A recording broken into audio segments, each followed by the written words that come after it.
भगवान परशुराम को पता लगा कि उनके पिताश्री की हत्या हो गई है ऋषि जमदग्नि की। तो आए, और जैसा कि आप सबको पता है, आप सब उस भोग से भोग के निकले हो, स्मृतियों से। वो तो महान ऋषि थे, तपस्वी थे भगवान परशुराम। उनसे बड़ा ऋषि तपस्वी हम तो किसी को आज तक मानते ही नहीं, धरती पैदा ही नहीं हुआ। उन्होंने सारे पिंडदान और जो पिता के मृत्यु के बाद पुत्र कर सकता है वो उन्होंने सारे विधि विधान से सारे वैदिक कार्यक्रम सब किए, पितृ मुक्ति वगैरह के लिए सब कुछ किया जो भी कर सकते थे। अब ये तो नहीं कहा जा सकता उनको ज्ञान नहीं था, पूरा ज्ञान था, कर दिया। लेकिन पितृ की जो स्मृतियां थी वो नहीं गई, वो चिपक गई, वो बनी रही।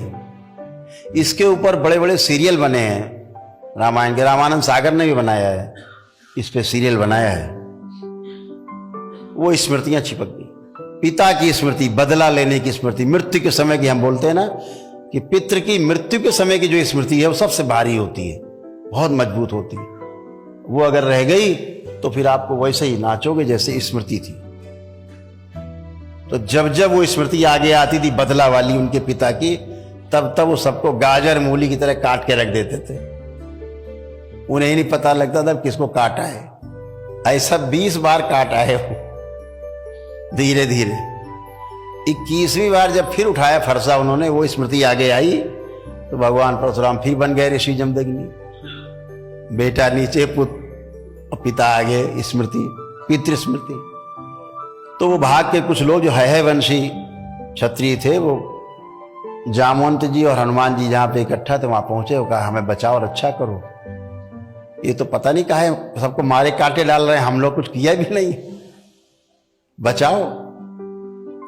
तो जामवंत जी ने हनुमान जी से कहा भाई बचाना तो धर्म बनता है, तुम हनुमान जी बचाओ सबको।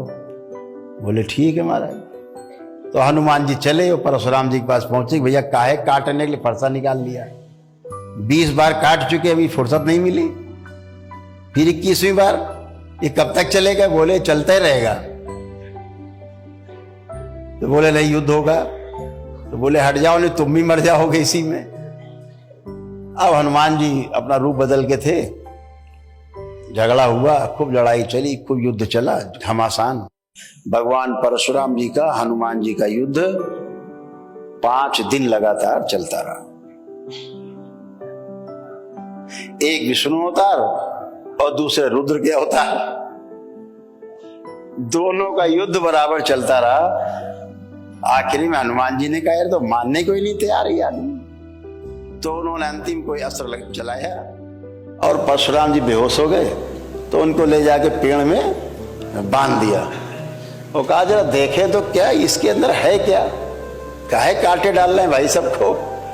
तो जब अंदर जाके हनुमान जी ने देखा तो देखा कि उनके पिता की स्मृति, पितृ स्मृति पड़ी थी, बदले की भावना की। जब वो आती थी स्मृति एक काटने लगते।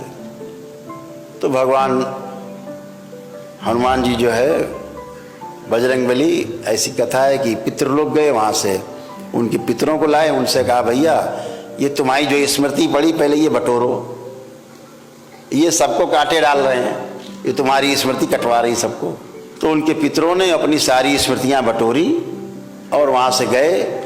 तब भगवान परशुराम के 2 आंसू गिरे, अपने पिता की मृत्यु पर नहीं रोए थे। इसीलिए कहा जाता रोना जरूरी, स्मृतियां नष्ट हो जाएं। बच्चे को रुलाया जाता जब पैदा होता, क्यों रो जाए, जैसे दरबार में आपको रुलाया जाता है, आपको कहा जाता है ना अब आंसू गिरेंगे, तो आप जब संकल्प करते हो तो आंसू गिरते हैं आपके, खांसी आती, डकारें आती, हिचकी आती, तो ये सब स्मृतियां नष्ट होती हैं। तो ऐसे ही जब बच्चा पैदा होता है उसको रुलाने की कोशिश करते हैं, रो जाए, जो बची कुची स्मृति इसके पिछले जन्म की वो भी निकल जाए, इसलिए रुलाया जाता है उसे। तो ऐसे ही भगवान परशुराम के 2 आंसू गिरे स्मृति के, टपक के, तब वो स्मृति नष्ट हुई जो उनके पिता की स्मृति थी, बदला लेने की, हत्या की बदला लेने की। तब उनका बदला जो हत्या वाला कांड था 21वीं बार, तब उनका बंद हुआ। तो इससे क्या सिद्ध हुआ कि भगवान परशुराम ने कभी किसी की कोई हत्या नहीं की और कोई ऋषि कभी किसी की कोई हत्या नहीं कर सकता, वो तो परम ऋषि थे।